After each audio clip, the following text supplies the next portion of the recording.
Hello, everybody. Happy Friday. Welcome. Happy Friday. TGIF. We have to really work on our synchronization, Pat. No. You think this is good? If we work on the synchronization, people are going to think, oh, this is a fancy show, and I should expect fanciness from this show, right? You're right. We want to keep expectations pretty low here.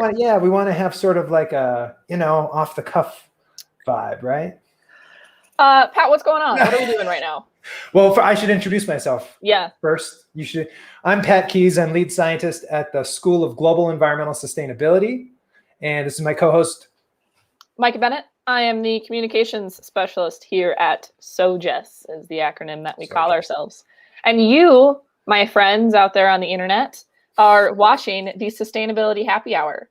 That's right. This is our live stream broadcast twice a month, every other Friday, where we talk about sustainability news, we make some jokes, we try not to embarrass ourselves too much. And the main thing that we do is interview very interesting people about their sustainability work. Pat, who are we going to bring on today? Today, we are going to have Aude Chesnais. I think I said that right, hopefully. And I will ask our guest. We'll find out. I asked a friend of mine who's fluent in French to tell me how to properly pronounce this name. And that's what he said. So I'm going to blame him if it's wrong. But yeah, we're going to learn from her about some work that she's done, particularly with native lands and thinking about kind of food sustainability issues. Awesome. Yeah. But before we're looking forward to that. But before that, if you've watched our show before, Pat, you're kind of freezing on me a little bit. But that's okay. I can carry the show. It's all good. I can hear you, but you are very frozen. You're pointing a finger at me. Oh, you're back now. Very strange. I don't know why. We'll cross that bridge when we come to it if we have to. Yeah, okay. But if you've watched this show before, you know that we like to start off our Friday afternoons with some fun facts because this is a fun show. It's a fun happy hour. It's a fun happy hour. And I know Pat has a fact prepared today, so I am going to give you the option to go first. I never have a fun fact prepared. And this time I tried to think ahead, and I did something I've never done before. I designed a video game for my sea level rise class. I teach a sea level rise class. And so I'm just going to show you real quick what it looks like. Let's see if I do this right. So this is a still from the video game I made. It's really just like a text-based adventure game where you sort of just click on things and you go through this world, which is set in Lagos, Nigeria, in 2199, so 180 years from now. And so it's a game to explore sea level rise and other things. But it was a lot of fun. And actually this character we see right here was actually drawn by my older brother. And so it was actually a lot of fun because while I was developing this, he did all the character artwork. And it was just a fun way to hang out with my brother. He lives in Oregon. Hi, Matt. If you're watching, you're probably not watching. You should be watching. You should be supporting. You should be watching. He should. Yeah. He has my brothers should also be watching this, supporting me, yes, but I don't think they are. But anyway, so I wanted to share that. It was a really fun project, and so far I'm getting feedback from my students about what it was like to play through that game. Nice. And I can even include the link in the show notes if anybody else wants to spend some time playing through it. Yeah, but that's my fun fact. Oh, that's really cool. Yeah, I've played through a first draft beta version of that game, but I have not played the final product yet, so I am excited to do that. Yeah, and I would say that was probably like an alpha version. It was not very polished when you played through, so that's all good. Yes. Fun fact for you? My fun fact, I had to think pretty hard about this one. I'm going to do a little bit of show and tell. I guess I don't know if I've talked about this much, but I like to do some artsy things in my spare time. I like to paint a lot. I like to draw. I think I've talked about trash art before, which is there's a piece behind me that's been waiting to be finished for about a year. But I have recently started getting into drawing mushrooms. And since today we're going to be talking about like food systems and land and indigenous knowledge, I thought mushrooms kind of fit into that. And so I've got my sketchbook here. I'm going to see if I can show you. Boop. Wow, those I got are really some mushrooms. Good. Yeah. So, are you doing that just from Or do you have actual like samples of each of those mushrooms, or? Oh no, I was looking at a photo. Yeah. In fact, I was looking at a line sketch photo, so it's very much like Wow. just like copying something. But that's how Is you it get ink or pencil? What is it? What's your? it. It was a sketch in pencil and then finished it out with ink. Wow. Very But cool. yeah, I mean, copying stuff is how you get better. So that's Totally. what I'm Completely agree. Completely Yeah. agree. I think back in, what was that, October? Did we talk about Inktober in October? That is vaguely ringing a bell, but Maybe? the last 12 months are all a big blur for fair. me. So But this coming October, we should have like a theme for Sustainability Happy Hour around art, because that's all about like ink sketching during the month of October. That would be cool. Bring it up. Put it on the agenda for October. Okay. Okay, we should probably move on from all of the silliness. Yes. The other thing that we do on this show is we talk about some pertinent sustainability related news. If you're just logging on, our guest today is going to be Aude Chesnais. Oh, I'm going to get that wrong. And she's going to be coming on in just a few minutes. But before we get to that, Pat, do you want to tell us about our news piece of the day? Yes, I do. We are going to talk very briefly about a new Secretary of the Interior that we have. So we actually talked about this as our news piece 2 weeks ago, but the confirmation process hadn't yet completed. Mm-hmm. So it's worth bringing it up again because it's historic. So our new Secretary of the Interior is former Representative Deb Haaland from New Mexico. She's also a 35th generation New Mexican, as she's said. And she's a member of the Laguna Pueblo in New Mexico. And she is the first Native American cabinet member in the history of the United States, which is pretty notable. Yeah. And so there's this article here from the Denver Post. Let me see if I can share it. And there's a lot of news. I was just going to say, we'll put this link in the show notes if you're interested in reading this article for yourself. Yeah, and there's an awful lot of news coverage about this, in part because it is so historic. But one of the things I liked about this Denver Post article is it actually interviews some folks from Colorado. And there is a person associated with the Ute tribe. And I'm just going to read this excerpt from this article from this person. I'm beside myself, Regina Lopez Whiteskunk said after hearing that Haaland was confirmed. Lopez Whiteskunk, a former tribal council member of the Ute Mountain Ute tribe in southwest Colorado, said Haaland's confirmation as the first Native American U.S. cabinet secretary demonstrates the dignity and resilience of indigenous people despite the atrocities and traumas they have endured. Haaland won't have to be educated about the importance of public lands and other issues to tribes, she added. Quote, public lands are public lands and they belong to all of us, but we have to remember and acknowledge that these public lands have strong ties to the indigenous peoples, whether it's through ceremonial values or stories, Lopez Whiteskunk said. We still live with a lot of our cultural customs and how we utilize the plants, the animals, the water. The environment is important. And so I thought that was nice. It was a nice explanation of why this is historic and particularly important for Native communities around the country. And actually, Senator Lisa Murkowski was one of the 4 Republicans who voted to confirm Secretary Haaland.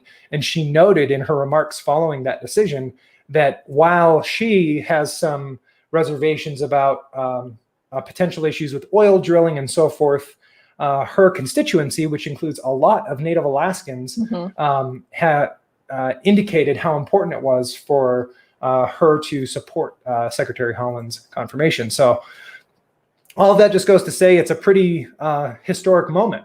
And so I encourage you to check out this article. There's a lot of other news coverage, but this one's just particularly good for getting a lot of different perspectives.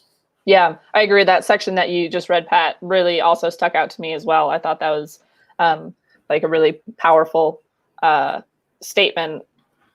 The only other thing that... What? No, you go for it. Well, I was just going to say, when I was reading this, the only other, well, not the only other thing, but one of the things that I found surprising, and this is less about the content of the article or her confirmation, but it was talking about how a number of senators, a number of folks missed the vote because of snowstorms. Right. I don't, I mean, I need to brush up on my civic knowledge, but I didn't know that was possible. I didn't know they could just Right. not have people vote. And Yeah. like, couldn't they like zoom in or something? But I don't know. But yeah, really, really historic time. Yeah. The only other thing I wanted to bring up about Secretary Holland is, of course, now I follow her on Twitter because I feel like I have to do that. Yeah. But I wanted to bring attention to the fact that a few of the pictures she's shown of her while she's working is her like doing her job, but that she has this awesome sticker covered Nalgene. I love it. On her desk, and now sticker covered Nalgene. And I just thought that was, I think I got mine here too. Right? Like sticker covered Nalgenes. I don't know. It just feels like she doesn't have a bottle of Evian or Fiji water. She has her normal water bottle on her desk, and she's literally the Secretary of the Interior. So I just thought that was particularly neat. And here's another one where she's got her sticker covered Nalgene right there. Boom. Right that's placement. That's intentional placement. At the same time, she's staying hydrated. That's a good thing. Okay, so we should probably wrap it up. Yes. We are going to bring our guest on here in just a minute. If you are just joining us, you're watching the Sustainability Happy Hour from the School of Global Environmental Sustainability at Colorado State University. And if you are watching on Facebook or YouTube, we have the technological capacity to answer your live questions and comments. So just drop. We will see them. I said we have the technological capacity. Okay, good. Okay, right. If you're gonna, so just drop a question or a comment into the chat box in either the YouTube section or the Facebook comment section, and that will pop up for us, and we'll be able to answer your questions. And maybe you've got some direct questions you want to ask our guest. So speaking of our guest, Aude, are you ready? Give us a thumbs up, maybe. There she goes. Okay. I'm going to add to stream. All right. Welcome. Hi, everyone. Welcome.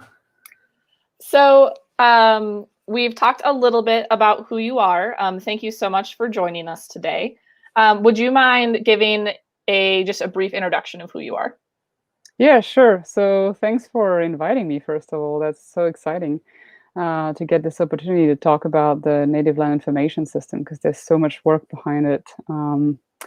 So yes, my name is Aude Chesnais. Actually, in French, the S is silent. So I should have known that. I took French for a long time. Yeah, a lot of people did in Colorado. I heard that sentence a lot. But I'm actually relocating to France right now. So that's where I'm at now, and that's why it's so late. It's actually 10 p.m. and that's why you have light in the background. So you're in France right now? Yes, I am in France right now. Awesome. Well, I just think that's so cool, like technological wonders. Yes, it's amazing, right? We're across ocean and time zones, and it still works somewhat most of the times. So yes, it's the place where the Evian water is actually not a fancy thing to have on the table, but an everyday commodity. So, go ahead, Pat. I was just gonna ask to briefly, maybe just you could touch on your connection with SoGES. So how, and then we can go back and talk about kind of some of the work you've developed.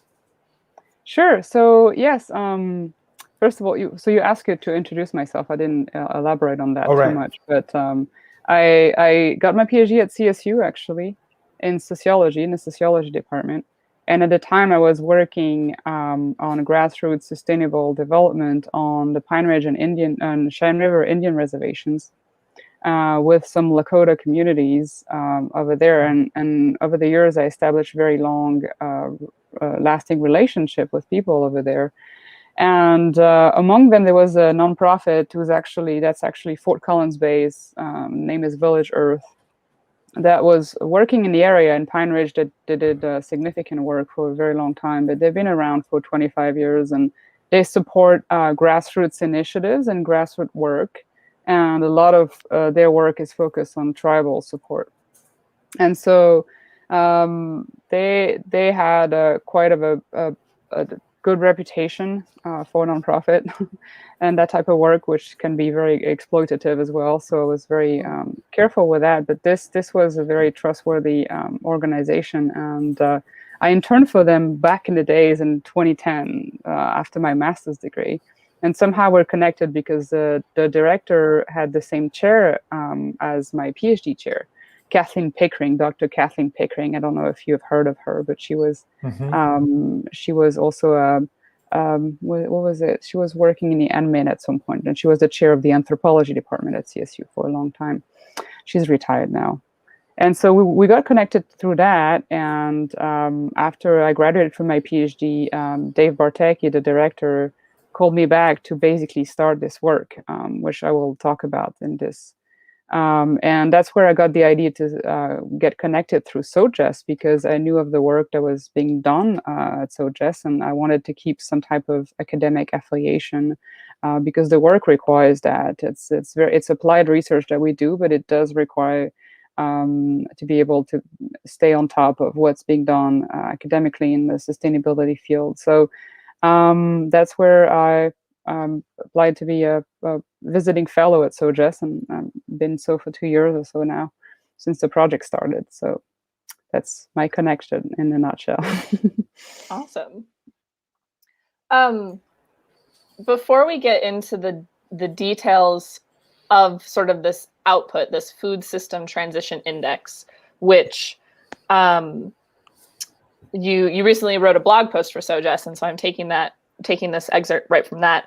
It says, the Food System Transition Index is an exploratory aggregated measure which provides information about the state of native food systems, which can serve as a base score to monitor policy impact.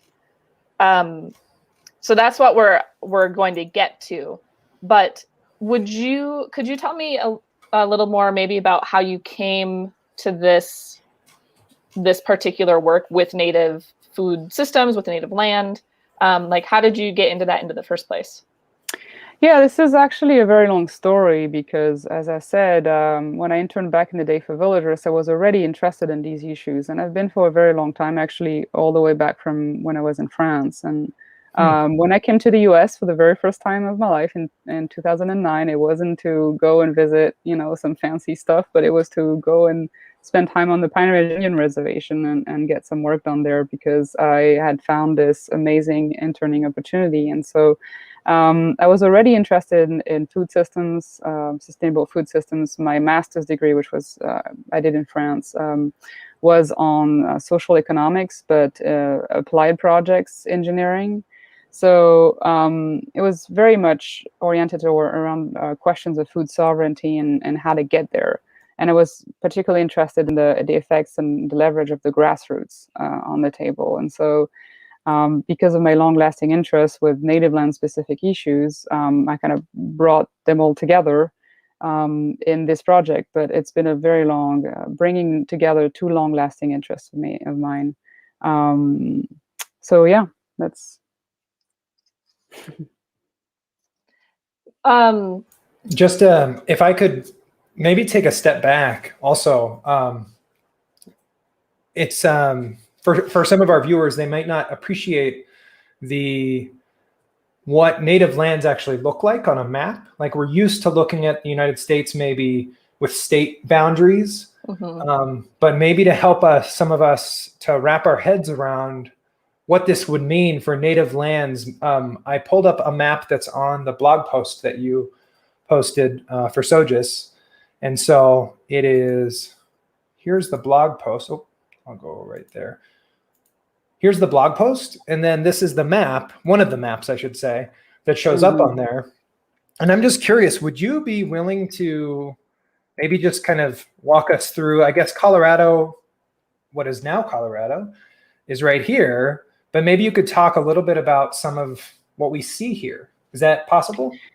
Yeah, so first of all, what you're seeing here is not all of native lands. It's a native land session. So basically, they represent the sessions, the official sessions of land that were made through processes with the United States, whether by treaties or executive orders. But the thing is, all of the U.S. was native land Right. prior Yeah. to settlers coming here. So Yeah, of course. it's always something that gets played out in the past. But what would be super interested to look at would be some of the other maps that we have that reflect Yeah. contemporary native lands. Well, So this one, if I go over here, which map should I pick? Yeah, so click on Data Dashboard. Data dashboards. Right there, and if you go down a little bit, you take any of those that has. So take the comparative native land, the U.S. counties GDP. That's the third one. Yeah, if you click on that one, at least it will show you the geography, right? But all of these there, including Alaska, and you can zoom in if you want. Yeah. Yeah. These are all contemporary native lands. So these are the lands that are left to Native American tribes to these days that have not been ceded or being gone through other processes. But what's really important to understand is that native land tenure is an excruciatingly complicated process that first of all took away large chunks of land historically and by different intervals through different policies articulated by the United States. And up to this day, the BIA, the Bureau of Indian Affairs, still controls a lot of these and the conditions that are happening on these lands. It's a very complex issue. If you want to know more, there's actually a nice story map we did on our site that you can find on our sites that summarize that and gives you more details if you're interested in these issues. I find that a lot of Americans, even people working on land tenure issues or land-specific issues, if they have no knowledge of native land issues or haven't worked with them, there's a huge just blank of knowledge when it comes to just a basic history of it. And I've talked to many people who've never even had that in school, or it's just not taught. So it's not there. And it's part of the issues underlying this whole project and how we got started in the first place. The second one being the lack of data available for these specific territories, because if the territories are invisible, then there's no point getting data out for them, and at least that's not a priority of the United States government. So under the current well, I was just going to ask, what do you think about the new Secretary of the Interior? So the fact that there's now somebody who is an indigenous person, do you think that might spell a change in how specifically the Bureau of Indian Affairs operates, which is underneath the Department of the Interior? Yes, it's a subtlety that hasn't escaped anybody who works on native land. It's a hope that's really on every people's mouth. I mean, I've seen a lot of enthusiasm around that nomination, and we certainly all hope that it's going to yield some fruits and hopefully maybe speed up the process. For instance, in some of our further developments with the NLIS right now, we are trying to put data together that would help tribe with the integrative resource management planning and climate planning and agricultural management planning and those types of things. You might not be familiar with it, but these are basically compulsory plans that tribes have to comply with in order to be in charge of those respective plannings on their land. And these are submitted to the BIA. And so those requirements belong to the BIA, that the BIA is actually supposed to support tribes and accompany tribes in that process, but they don't, or they do, but to a very small extent. The law passed a very long time ago, and it's still not many tribes have completed those plans because it's very complex. So we are hoping that nomination is going to speed up those processes, and make it easier for tribes to get access to their land data, because the BIA is still sitting on a lot of this and refusing to let it go, or make it excruciatingly painful for people to do that, even to tribes themselves about the history of their own lands. They're sitting on tracts, they're sitting on leasing information, they're sitting on a lot of things that they're refusing to let go. And hopefully that nomination is going to spark a whole change in administration, and we'll see what kind of change it sparks. But it's going to be interesting to follow for sure. And a lot of us are looking in the background and very hopeful. with that That's change. great. Yeah. So that kind of brings me to my next question of what exactly this tool is that you've created and what exactly the Native Land Information System is and how that's going to work into all of this. Would you mind just giving a sort of a high level overview of what the Food System Transition Index is? Right. So the Food System Transition Index is just one of the tools of the Native Lands Information System. And the Native Land Information System is a repository for agricultural, climate, and overall land tenure data for US native land specifically. And what we do is we take data that's publicly there, that's widely available, and we just make it available to for use for native land by processing it through GIS and new technologies. And because of that, that enables us through data processing to release this data in a format that's usable for planning and also usable for advocacy. There's a lot of things going on. Some of our data is being used for historical land claims and that type of things. I'm not going to say more than that. But so yes, it's very important momentum that's being created with just making the data there available. And we're not the only ones to do that. We all are actually collaborating with other people who are doing that type of work in different areas in the United States. And so the Food System Transition Index plays that into that because basically we had all this data, right, this information on different aspects of agriculture, land use, food systems. And we thought between ourselves, we're like, well, what would that look like to put all this information together into an index that would actually reflect the complexity of food systems, right? For the first time, put together an index that reflects the complexity, the interconnectedness of food systems. And that's never been done before, whether on native land or anywhere else, actually. And so that was the original idea. The way that it got complexified was because native food systems are even more complex than non-native food systems in the sense that they're interplaying with cultural connections and different types of relationship to the land at different level, and so many more nuances to them that cannot be reflected by that type of data. So we had to create something that was usable and that can still serve as a baseline measure within the current data constraints and the fact that we're using widely available data sets and therefore, by definition, limited and constrained. Mm. Just to chime in, if you're just joining us, this is the Sustainability Happy Hour for the School of Global Environmental Sustainability. We are speaking with our guest, Aude Chesnais, from France, as a matter of fact, about some of the exciting work she's done on the Food System Transition Index for the Native Land Information System. And if you have any questions, make sure to drop, if you're watching on Facebook or I think YouTube, you can drop your questions into the chat and then we'll see it here and we'll do our best to field those questions.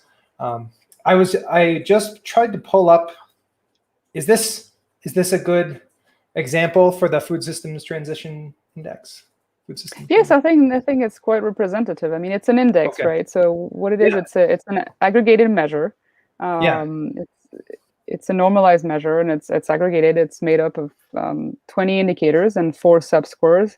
So you can see those 4 subscores in the 4 different colors here. So you have climate change and biodiversity, cultural and physical health, sovereign energy, and sustainable food. And so if you want to go into the details, you can click on the different menu icons up there. So what is it? You have more details about what the indicators are and how they play out together. Data distribution, that's more for the data nerds that we are. More details on the process and the methodology. Did you do all of this by yourself? Yes. Holy! It took me so much work. It was a lot of work, but it did involve just me, I have to say. Actually, there's some connection that through SoGES and CSU has enabled a lot of this work. For instance, I designed this indicator down there called the eco footprint of agriculture. I don't know if you can see it, but what it is it's not an eco footprint. It's not a whole eco footprint. That was kind of a shortcut, but it's just a GHG emissions of agriculture for native land. Okay. And what we used the CDL, so the cropland data layer, that we combined with some latest publications on GHG emission for different crops. Okay. And so so this was a kind of a very complex indicator here that we designed, but it's actually getting even more interesting because it sparked a collaboration with some people at CSU, like Dr. Ogle, who's also a specialist in GHG emissions. So there's going to be some further developments in some of these indicators, and our hope is that we can use some of those for the integrative management planning that I told you about, and that these can really serve as a base for some to fill up the requirements of these plans. So we're looking to develop these into individual dashboards, and we're actually looking for fundings to be able to do that and continue this work. Wow, that's really exciting. And then is this available on oh, sorry. I've been asking a lot of questions. You should go, Mike. Oh, you're fine. We kind of did it and clicked through it, but my question was, how might one use that in a hypothetical situation? You said that tribes are required to complete these reports, or maybe for planning purposes. So how is there an easy way to describe in a hypothetical situation, like how you might go through and use that index? Sure. So an index is an index, right? It's an aggregated measure. So in terms of planning, for pure planning purposes, it's not really useful because there's not much you can do. I mean, you can't really, use the indicators data per se for that. I mean, you can if you download the data and use it yourself, but that's why we want to facilitate that process. What the index does is providing a baseline measure to see where you're at. And the idea is to continue, first of all, with the index and follow up with further data sets, but also to provide this also comparative measures where tribes can see where they're at for different aspects of the food systems and what's the progression over time. And that way they can measure the impact of policies that they're implementing, for instance, in particular areas. And obviously, the idea is also to refine the index so it further reflects what tribes need for planning purposes and policy purposes, right? The other use that it can be used for is for advocacy purposes, right? Depending on the claims, but that's also the other part of the work that we do. And it's more located to our historical data. This is more about planning and about the future use of land. But yes, these are some of the potential uses. Neat. How did you come to narrow down to those 20 specific indicators and those 4 specific subscores? Like, how did you come to those 20 specific, words or phrases? That's a great question. So we didn't start from nothing. The idea was to really start from native food systems perspectives. And so I actually conducted a meta-analysis of what native food systems and also the definitions of native food sovereignty, what that means. So I collected a fairly comprehensive literature on everything that's been published by scholars, but also by practitioners, because this is very important in the field. And by crossing this information, I came up with some conclusions and models, basically, about what that ideal would look like, right?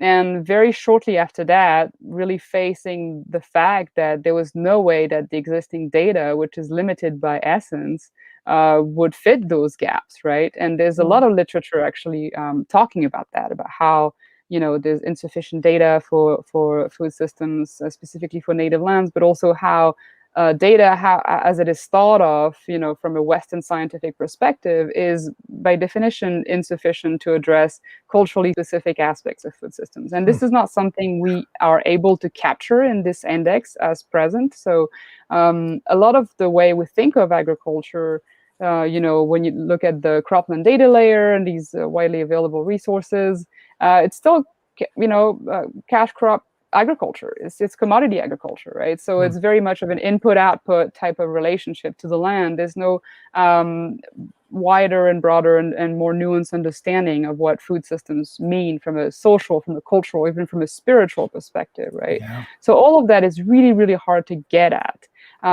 So we understand those nuances. We also understand that the index at present is just the best guess we could do within the current data constraints, knowing that it's a work in progress.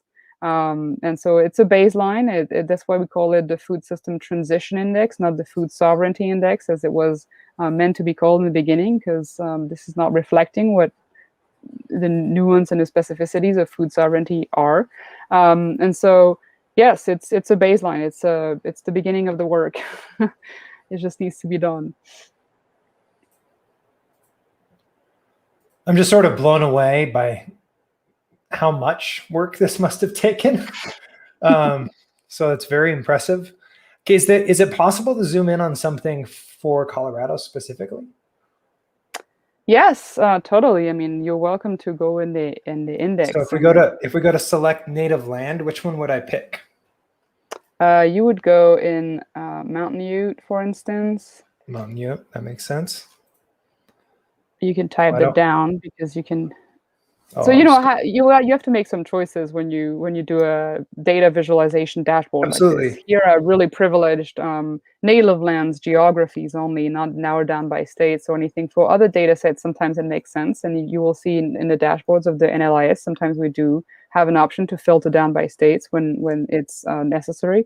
But for this one, really, native land was what was important. While Pat's maybe kind of clicking through that, yeah. Aude, can you tell me, because I want to see what you find if you're able to. Yeah. Aude, can you define for me what food sovereignty is? Oh gosh, that's that's a very complex question. Food sovereignty is about healthy kinship relationships between all elements of a food system. At least from a native perspective, that would be a close but practical definition. It involves so many different aspects. It involves not just relationship between people, but between people and all the elements of the food system: the water, the soil, the plants, the animals that graze, that manage that landscape as well, because animals do manage the landscape. People who work with bison know a lot about this, for instance. Dang. We lost her. Right in the middle. But she'll come back. She'll come back. Yeah. This is so much work. I can't wrap my head around it. Oh, she's back. There she is. Hello. Welcome back. What just happened? I'm not sure. I think your internet maybe just kicked you off for a minute. Oh, I'm sorry. There was a really big wave in the Atlantic Ocean somewhere that just interrupted everything. That's just rural Brittany. I live in a very rural area here, so it's probably what it is. But sorry about that. That's all right. But you were sort of in the middle of defining food sovereignty. Right. And it's so as I was saying, it's about interconnection of species within the ecosystem, because it's not just about the food you eat, it's how you relate to the food you eat and everything that is involved in the process of making the food you eat and making it sustainable, and everything that it eventually gives back to the people, to the land, to the cultural framework around food. It's something that's kind of strange, and I think for a lot of Americans, it's a little hard to grasp, in the sense that there's so many different food cultures in the US, but also not really one tradition of US food culture. And so there's not really that idea of heritage food or terroir, to use these fancy words or whatnot. But this is something that's still very present in native food systems and native foods cultures, and I was present at that amazing Native Food Summit. It was in September 2019. And they had these exhibits of people. They treated all the guests with food for a conference. You're fed like 3 times a day. That's very, very typical for Native conferences. And we were treated with native food dishes prepared traditionally by native cooks and chefs. And the stories behind it was what made the food so interesting and delicious and amazing, because it wasn't just food. It's not just something you put in your stomach. It's so much more. It relates to everything they are. Food is the essence of our existence, right? So food sovereignty is the capacity to regain that, to regain control of it. And that involves everything that comes into play to build healthy food systems with the people and everything in it. Yeah. So. Okay, so one thing that we're going to have to wrap up here pretty soon, but I feel like we could keep talking for a lot longer.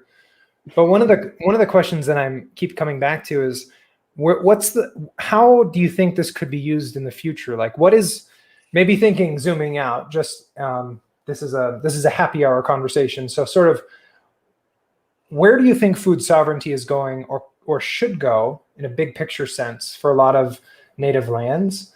Like, in your kind of ideal world, what are the things that should happen? And does this food system transition index, or how does this FSTI sort of support that transition towards a future of greater food sovereignty?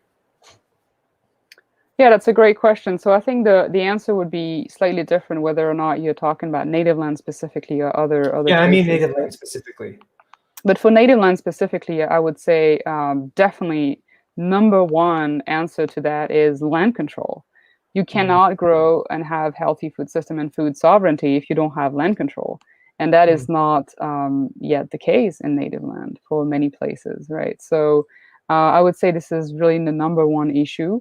And the way that this FSTI supports this, and the NLIS overall as well, is because the intricacies of native land tenure right now, and the invisibility, the kind of the shadow around them, is what makes them so easy to stay hidden, and for nobody to want to address the issue, especially in the higher spheres, right?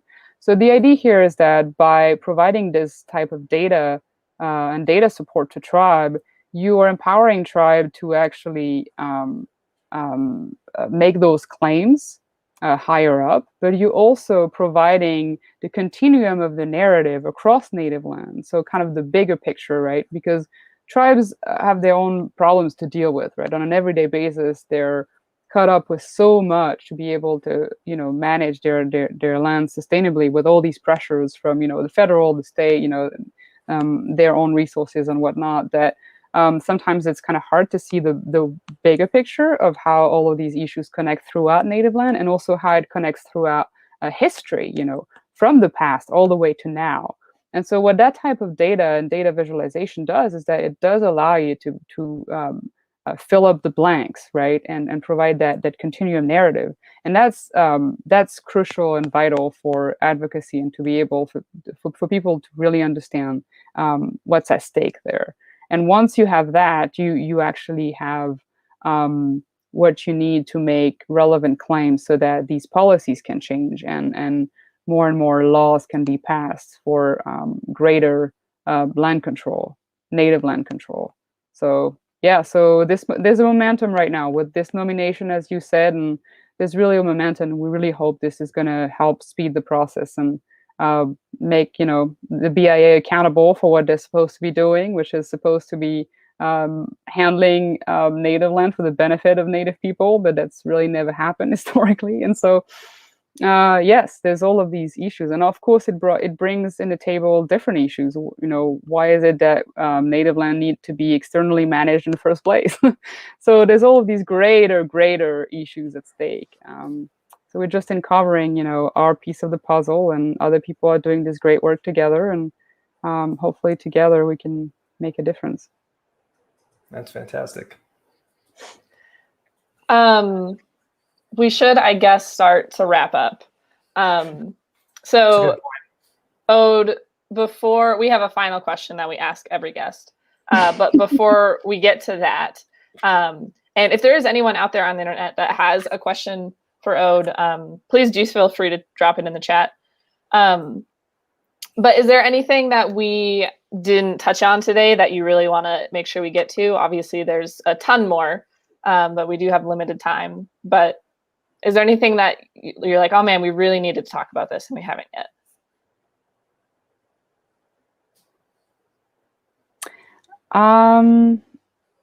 I don't know. I mean, I think that there's so many aspects. I mean, if you ask me something specific in the NLIS website, I would be able to tell you. But no, yeah. not concerning. I mean, these are the grand lines.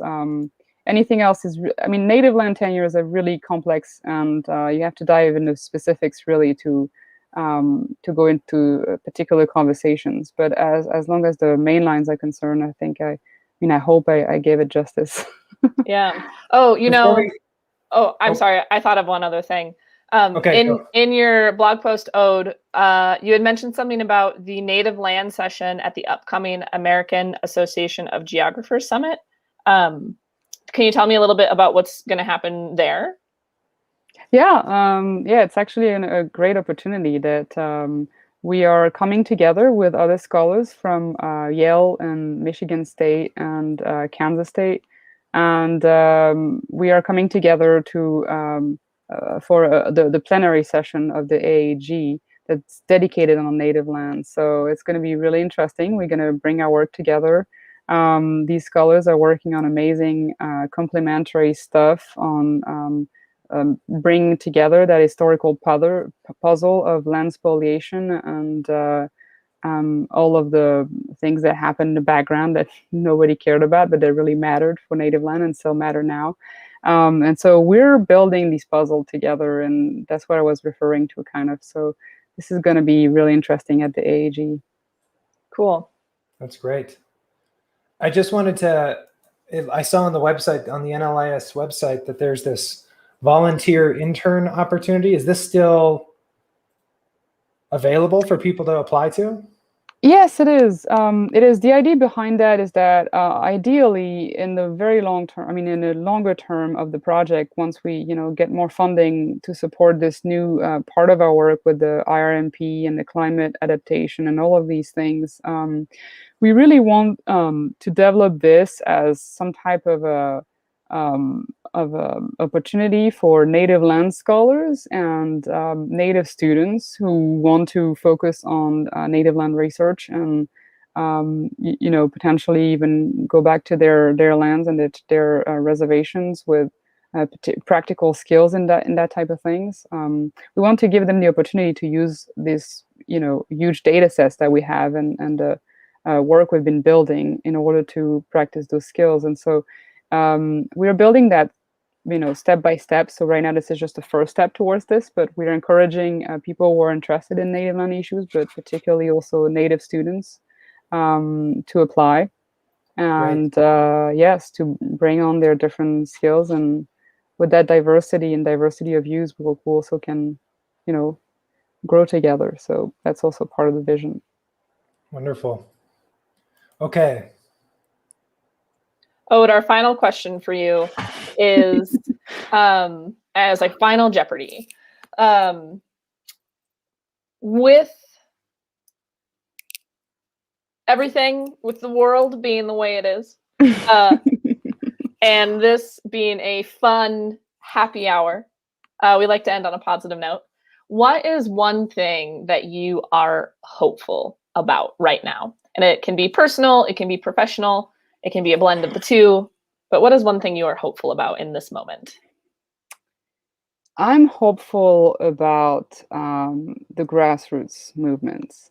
I have to say, this is something that really makes me happy. And I think most people don't really see what's happening in the background, but being in the sustainability spheres for a long time, and I'm part of tons of groups who intersect, regenerative agriculture, decolonial movements on the other side, and all of these things going together in these conversations that were not happening at all 5 years ago, that are really on the table now and seriously being taken and actually permeating into the corporate world and policy. And this makes me hopeful. I mean, maybe it's optimistic, people would say so, but I do think there's, it's a positive thing to look at, and people can't see that. Maybe it's just not advertised enough, but it's there, it's happening, it's there, and it's not going anywhere. Yeah. Right. Yeah, I think we need some optimism. So I'm happy to hear that. Well, thank you so much for joining us today. Yes, thank you so much. This was very interesting. We're probably going to have you back in the future to talk more about this. Indeed. Yes, whenever. Let me know. Yeah, and you and I will probably be working together a little bit more in the future about some SoGES related things. So yeah, thank you so much for joining us today. We will say goodbye to you for now. And have a fantastic weekend. And thank you so much for staying up late with us. It's like, it's like 11 or midnight there. That's wild. It's not 11 yet. It's fine. Almost. Almost. All right. Bye. Thank you again. Yes. Thank you so much for having me. Have a great rest of your day. Bye. Okay. What's next? What's next? Am I frozen again? No. I tried to be really still throughout a lot of the show in case I did freeze, and so then I was freezing with a non-weird. I know. I kind of move around a lot. I try not to, but I'm standing, and I'm like, it's hard. I have bad posture. Yeah. We do have a few SoGES items to announce before we let you all go for your weekend. Obviously, you're watching this on a computer, and you can leave whenever you want, but you should stick around for this. Not yet.